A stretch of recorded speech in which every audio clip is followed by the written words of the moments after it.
You got some money for me, boy? I seen your name in our ledger.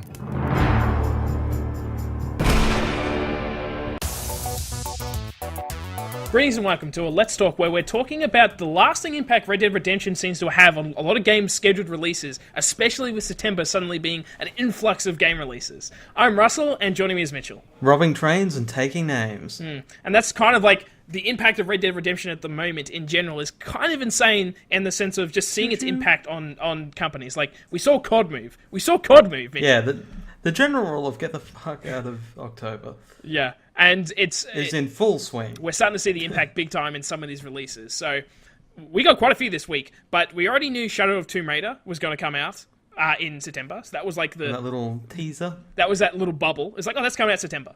But other than that, we didn't know much until last week when Dragon Quest XI dropped. Thank God, much rejoicing. And that was coming. Doing that joke twice. and that was coming out September, but. At the time, I was already thinking, I'm like, it's good release date at the moment. Yeah, it's a nice release date. Will it stay a nice release date? And the following week, I basically went, no, that is not a good release date for Dragon Quest. No. It's basically releasing 2 days before probably one of the biggest games this year that has got a release date actually a lot earlier than I thought it was going to be. 3, sorry, yes, correct. And that is Spider-Man. Spider-Man Marvel PS4 game is exclusive, is coming out on September 7th. Made by Insomniac. Yeah. They've got the background for this. So off the bat, it's already like, shit, that game is going to own that month. And then Insomniac has another little old friend coming back the same month. Not made by them. It is kind of ironic that Insomniac has a direct connection to another game that month, but not because they're actually developing it. And that is the Spyro Reignited trilogy, which... They made them, but they didn't do that one. They made the original, and it's been much rumoured for multiple months now. So long. We thought it'd come out last month. The amount of time... A whole bunch of stuff. The amount of videos I saw where people just had like titles like, it's coming out March 25th, it's coming out March 28th, it's coming out the end of March. It's like, it was insane. And that's why we don't do that shit, because we wait for the actual information before saying shit. Yeah, there was sometimes. There was a lot of suggestions of the March month, and I honestly think it was going to get announced in March, but for whatever reason it got pushed to April. But we're not going to give these leakers the rights to say when our game's coming out. We're Activision. We make our own rules. One of the Call of Duty dudes were like hinted at something. Everyone's like, it's Spyro for sure. I mean, we all knew it was Spyro simply because Crash sold freaking bonkers. Like, it did ridiculously Activision well. love money. Yeah, to the date, I'm like, I was so surprised how well Crash did. And like, it's impressive that something from the past just re-brought back to life could sell so well. But then you think Spyro has been in the minds of people longer because Skylanders. He's a Skylanders character. Kids know he's Skylanders. People of the past know Spyro the trilogy. It's true. He's also a dragon. It's been in the conscious mindset for longer because of the Skylanders. So it's curious how well this will sell in comparison. And it's very curious to find out what that will be. Will it be more? Maybe. Will it be less? Well, it's interesting because it's actually developed by one of the Skylanders developers, or previous Skylanders developers. The Skylanders developer. Yeah, Toys for Bob. So... Just for Bob, no one else. Just for Bob, yeah. It made sense because there were actually hints of, like, I think Francis Bob was the one tweeting, like, Skylanders stuff. I was like, it all makes sense. That's true. And there was the guys who sent out the egg. Yeah, the had egg. A letter from that guy. Yeah. It's a cool little purple egg, though. That was, like, the moment where you're like... We know 100%. There's no getting out of this one. Spyro's real. Yeah. The thing I love... They're doing a lot of cool promotional stuff, but the thing I love the most is if you own the Crash Bandicoot Insane Trilogy, you can enter the cheat code that was in the original Spyro game that allowed you to play Crash Warped into Crash Insane Trilogy, and it unlocks the trailer. So it plays the trailer. That's pretty cool. Little nifty little Easter egg that's...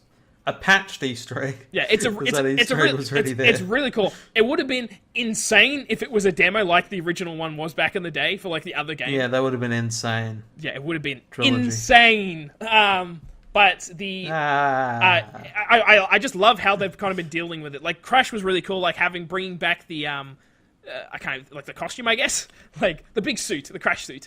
For all their advertisement, and then Spyro's kind of building out the momentum in the same way, where like they've only shown footage from almost like only a couple of levels, really, in the grand scheme of things, from Spyro 1. No other Spyro game. Yep. And that's going to follow assumingly the same structure that Crash did, where it's like E3 will probably get Spyro 2 stuff shown, and then probably just before release they'll show off Spyro 3 stuff. Well, that's Good old marketing. And just in general, thoughts, Mitchell? You liking the look of it? Yeah. Oh, Spyro! It looks phenomenal. Like it does look a bit different, but yeah, I'm very excited to like. I've played more Spyro than Crash, but I never finished them either. I'm very excited to play through them all in this lovely little trilogy.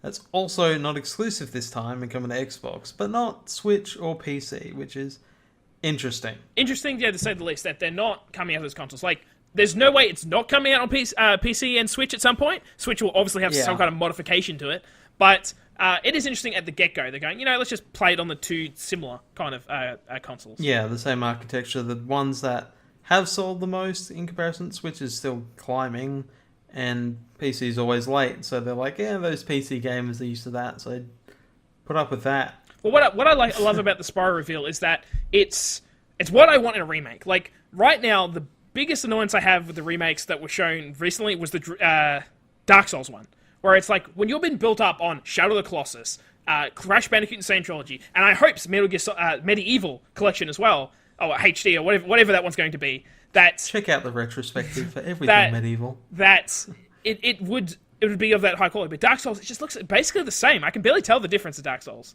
Its frame rate is higher. That's probably it's got better textures. Yeah. They took remastered literally. Yeah.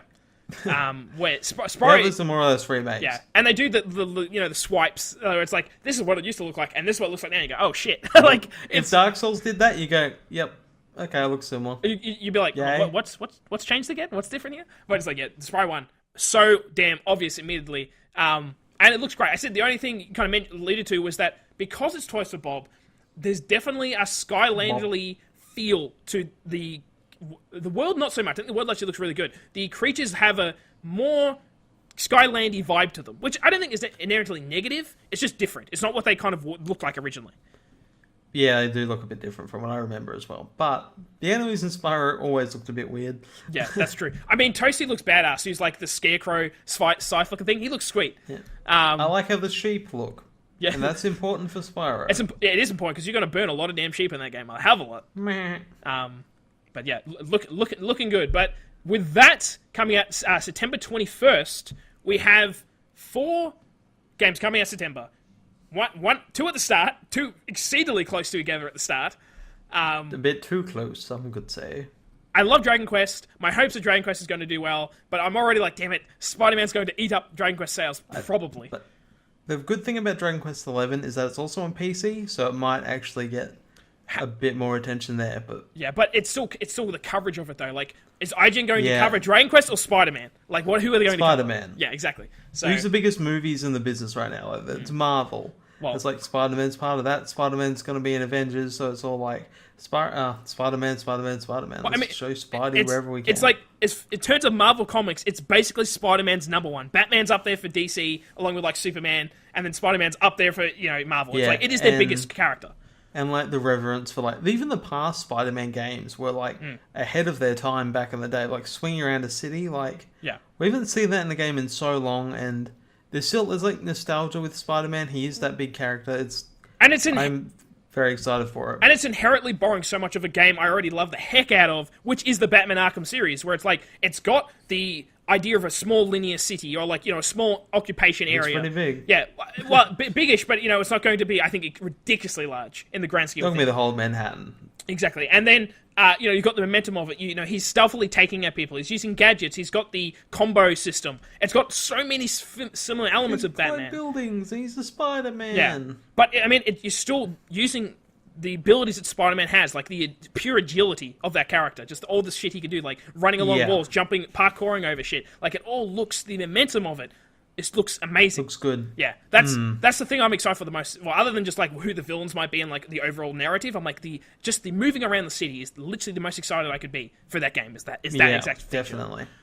It's like the only game out of these we don't really know much about it is Shadow of the Tomb Raider, but we know. Yeah. We can basically assume it'll be like the Rise of the Tomb Raider. Yeah. It'll be large-ish, not large, but biggish open environments and it's got enough time between Spider-Man and I think September the 14th that I don't think it'll have an impact. I can't imagine Spider-Man's Marvel game is going to be huge. Like it's going to be like ages. I think Dragon Quest is going to be very big, and I think that's going to be a huge problem competing with Spider-Man. But I think Spider-Man between Tomb Raider, between Spyro will be kind of very good spacing.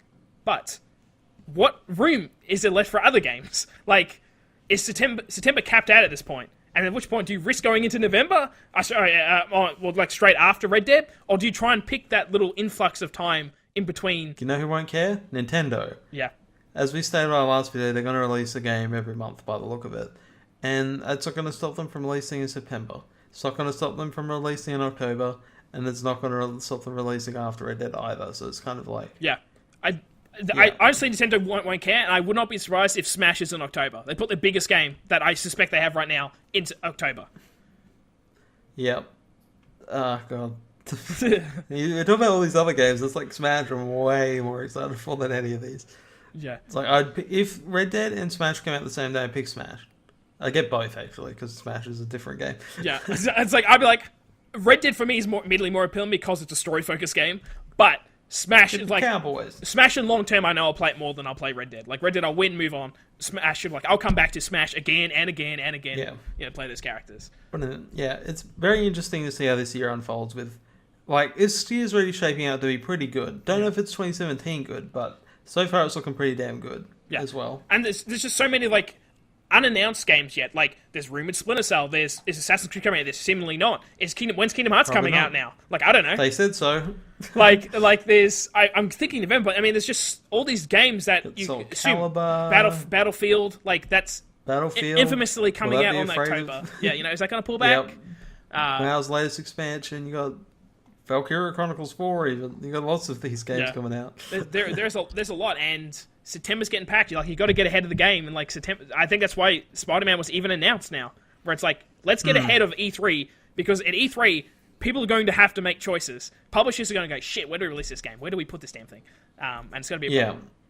It's like they always weigh the competition and stuff, but yeah. So September looking pretty hectic. The end of the year is going to be pretty phenomenal, I reckon. Yeah, it's looking great now. I'm like, yes, I want to play that and that and that. I'll have a couple of those and some of those all combined together. I want to play everything that we just spoke about in September. Yeah, it's like, I'm excited. Like, it's going to be an awesome month, unless things get delayed, which you never know. Like, things could get pushed back. I don't see Spider-Man. Shadow of the Tomb Raider, maybe. Yeah, I think Shadow. Dragon Quest is locked in. I think Shadow's the most likely. If anything, it's moved to be that.